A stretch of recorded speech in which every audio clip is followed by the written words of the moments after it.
একজন এসে বলল, চেন্নাইতে থাকি, খাওয়া দাওয়ার খুব অসুবিধা, স্বাস্থ্যনি ঠিকভাবে পালন করতে পারছি না। আরেকজন এসে বললেন, স্বামী জুয়া খেলে, সংসারে খুব অশান্তি। একজন বললেন, ঘুষ দিলেই ছেলের চাকরি পাকা হয়ে যাবে বলছে একজন, ঘুষ দেব কি তাকে? শেষে আচার্যদেব একজনকে বললেন, তুমি এটা আমাকে গতকাল জিজ্ঞাসা করলে আমি এর উত্তর দিতে পারতাম না। কি হলো তারপর জানতে হলে ভিডিওটি দেখতে থাকুন। একজন এসে বলল, তার স্বামী জুয়া খেলে, সংসারে খুব অশান্তি।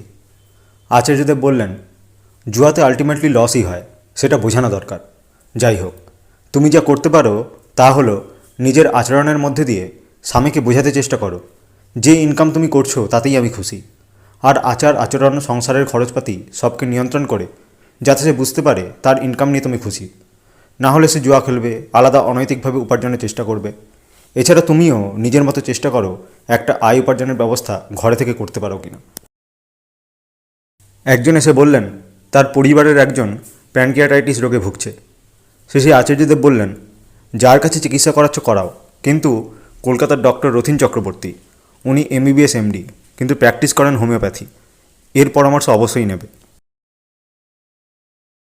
একটি এলাকার মন্দির থেকে এসেছেন কিছু গুরু ভাই, শেষে আচার্যদেবকে তাদের এলাকার সৎসঙ্গ মন্দিরে যাওয়ার আমন্ত্রণ জানাতে। আচার্যদেব বললেন, ঠাকুরের কাজটা যাতে প্রজেক্টের মতো না হয়, একটা প্রজেক্ট এলো করলাম, তারপর আচার্যদেব আসবেন, তারপর কাজ হবে, এটা একটা নতুন প্রজেক্ট, তা যাতে না হয়। কাজ চলতে থাকবে।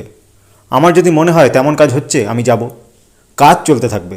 তারপর একটু হেসে বললেন, যাদের টেম্পোরারি চাকরি তাদের দরকার হয় প্রজেক্টের, হয়তো 2 বছরের জন্য একটা কন্ট্রাকচুয়াল চাকরি, তারপর আবার 2.5 বছরের একটা কন্ট্রাকচুয়াল চাকরি। আর যাদের পার্মানেন্ট চাকরি তাদের এসব প্রজেক্টের দরকার হয় না। ঠাকুরের কাজটা যাতে পার্মানেন্ট চাকরির মতো হয়, টেম্পোরারি চাকরির মতো শুধু প্রজেক্ট করা না হয়। তারপর একজনকে বললেন, এই এদের সব পার্সেন্টেজ, মায়েরা কেমন কাজ করছে সব জানতে। দীক্ষা নিলেই কিছু ধার্মিক হয়ে যায়? আচার্যদেব বললেন, দীক্ষা নিলেও তো আমার সংশয় যায় না, তাহলে ধার্মিক হব কবে? যবে আমার সংশয় চূর্ণ হয়ে এই মন হবে তুমি ছাড়া আর কিচ্ছু নাই, এই গল্পটা যতদিন না অন্তর তৈরি করতে পারবে ততদিন আমি মূঢ়, ততদিন আমি ধর্মরাজ্যের মানুষ নই। দীক্ষা নিতে পারি কিন্তু ধর্মরাজ্যের মানুষ নই। দীক্ষা নিয়ে যদি তার ভিতর থেকে সেই সিংহের গর্জন শোনা যায়, আমার ঠাকুর আছে, কিচ্ছু যায় আসে না আমার, তাহলে সে ধার্মিক, সেখানেই ধর্ম আছে। একটি ছেলে পড়াশোনার কারণে চেন্নাইতে আছে, এসে শ্রী শ্রী আচার্যদেবকে জানালো, চেন্নাইতে পড়াশোনা করতে ভালো লাগছে না, চেন্নাইতে খাওয়ার খুব অসুবিধা, স্বাস্থ্যনি ঠিকভাবে পালন করা যাচ্ছে না। শ্রী শ্রী আচার্যদেব বললেন, একজনের গল্প শোন। সে চাকরি সূত্রে গেছে দুবাইতে, ক্যান্টিনে তো সব আমিষ রান্না, তো সে কী করবে, ক্যান্টিনে খেতে যায় না। তার উপর কোম্পানির দেওয়া রুমে থাকে, সেখানে আলাদাভাবে রান্না করার কোনো পারমিশন নেই। তাই সে বাদাম, খেজুর এইসব খেয়ে 2-4 দিন, 5 দিন, 10 দিন কাটিয়েছে। কোম্পানির মালিকের কাছে খবর গেছে একটা ছেলে আছে, ক্যান্টিনে আসে না, সে বাদাম খেজুর খেয়েই থেকে যাচ্ছে। কোম্পানির মালিক বলছে, কে তাকে ডাকতো? জিজ্ঞেস করছে, এই তুমি খাচ্ছ না কেন? সে বলছে, আমি একটু গুরু ধরেছি, নিরামিষ ছাড়া খাই না, ক্যান্টিনে কোথায় কি থাকবে তাই আমি খাই না। কোম্পানির মালিক তো শুনে আপ্লুত, বলে, তাই নাকি? কোম্পানির মালিক তারপর বাজারে গেছে, রাইস কুকার কিনে এনেছে। সে একটা কোম্পানির মালিক, সে কোম্পানির একজন কর্মচারীর জন্য রাইস কুকার কিনতে গেছে, কিনে এনে তাকে দিয়ে বলছে, নিজে রান্না করে খাও, যাও, তোমার ঘরে রান্নার পারমিশন দিয়ে দিলাম। ঠাকুর ধরে থাকার গুণ দেখেছিস? কষ্ট করে কাটলো বেশ কিছুদিন, তারপর ঠাকুর যে তাকে দয়া করলেন, পরীক্ষা নিলেন, তুই আমাকে ধরে থাকবি কি থাকবি না। তারপর দয়া দেখলি তো, নিজের মতো রান্না করে খাচ্ছে, কোম্পানির মালিকের নেক নজরে চলে গেছে, দেখেছিস? তাহলে দয়া পেতে গেলে আগে দেখাতে হবে আমি তোমাকে দয়া করছি। ভয় পাবি কেন, ওটা তো চেন্নাই, সুন্দরবনের জঙ্গলে ফেলে দিয়েছে তা তো নয়। পরীক্ষা তো তিনি নেবেনই, কিন্তু তাঁর উপর নির্ভর করলে তবেই তাঁর দয়া পাওয়া যায়। নির্ভর কথার অর্থ তাঁর ভার নিজে বহন করা, আর দয়া কথাটার অর্থই হচ্ছে দিয়ে পাওয়া। শ্রী শ্রী আচার্যদেবকে একজন এসে বললেন, একজন বলেছেন 2,40,000 টাকা দিলে তার ছেলে চাকরি করিয়ে দেবে, তাকে কি টাকাটা দেব? শ্রী শ্রী আচার্যদেব বললেন, 2,40,000-এ 2টো টোটো হয়ে যায়, আর প্রতিটা টোটোতে মাসে 18,000 টাকা ইনকাম হয়, আর 2টো টোটো ব্যাংকে গ্যারান্টি রাখলে ব্যাংকের লোনে আরও একটা টোটো হয়ে যায়। একজন যুবক ছেলে এসে বলল, আমার কোনো কাজ শুরু হয়ে শেষ হয় না, সব কাজ পেন্ডিং পড়ে থাকে।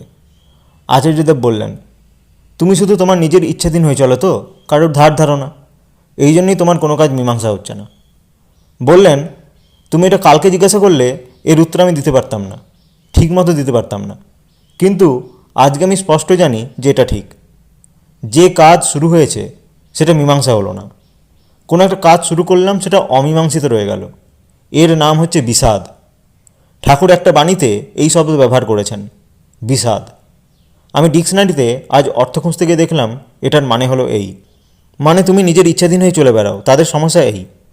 যেটা সূচনা হয়েছে সেটা আর মীমাংসা হচ্ছে না, কাজ পেন্ডিং পড়ে থাকছে।